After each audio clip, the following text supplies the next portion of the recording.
Okay, so now it's time to put the track for our projectile to ride on before it takes off. And we call that the trough. So we need to put that together. You're gonna have a piece of wood like this in your kit, and then you're also gonna get two pieces like this that are the supplemental stuff that you're gonna pick up after school in the bin. So two pieces. Now yours are gonna be too long. I already cut mine to size, but all you're gonna do is if they're too long, some of you guys are gonna have them that are just a hair shorter than the trough piece. If that's the case, just leave them as they are and just center them so there's the same amount of the plywood extending on either end. It should only be about 1/4 of an inch.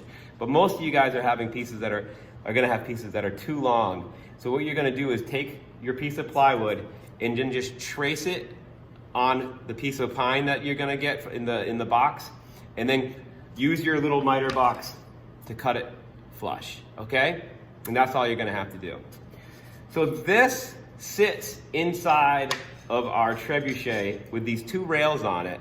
And what it does is it guides the sling, and the sling is the little cloth pouch that is gonna hold our projectile. It guides it to keep it going straight. So what do we do to glue this up?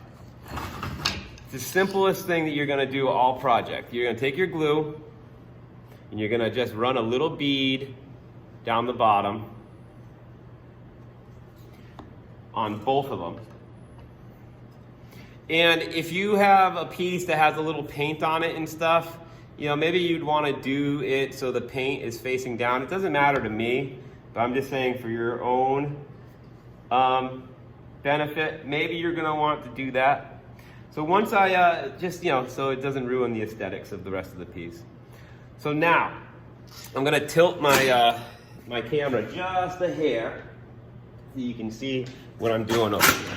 So now I have the pieces lined up on the edges. So I'm gonna take them and move them so that they're perfectly lined up along the edge. I'm also gonna move them so they're slided down so they're even on both ends.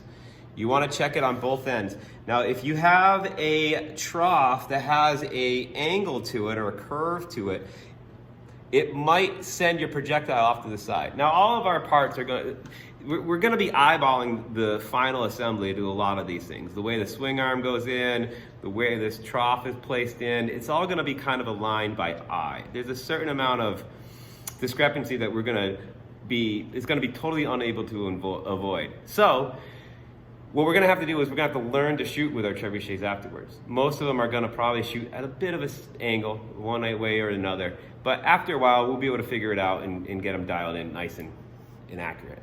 So here we go. We just put our two sidewall pieces onto our piece of plywood, put a little glue there, and how do we clamp it? Simple. Just find something heavy. Now I mixed up the concrete in here. So I have a 5-gallon bucket that has the remainder of the concrete mix and stuff. So I'm gonna put that on one end, and I have a watering can I used to add water to the concrete. And remember, the concrete was for the counterweights. So I have two heavy things spanning the distance. A history book would be perfect for this. Go into your kitchen and maybe get yourself a bucket of water or a pot of water or something. But you want to make sure you compress it down. Overall, it's total length pretty much. There's a gap on mine in the middle, but you want enough weight on both ends that the whole thing sticks down. And now this is just always going to be laying flat. There's not going to be a lot of force ever put on these things. So the chance of it coming apart, even if it is a fairly poor glue up job, it's pretty low. But still, we want to do our best work on this. So make sure that you have enough weight on there so it compresses it down completely. Okay?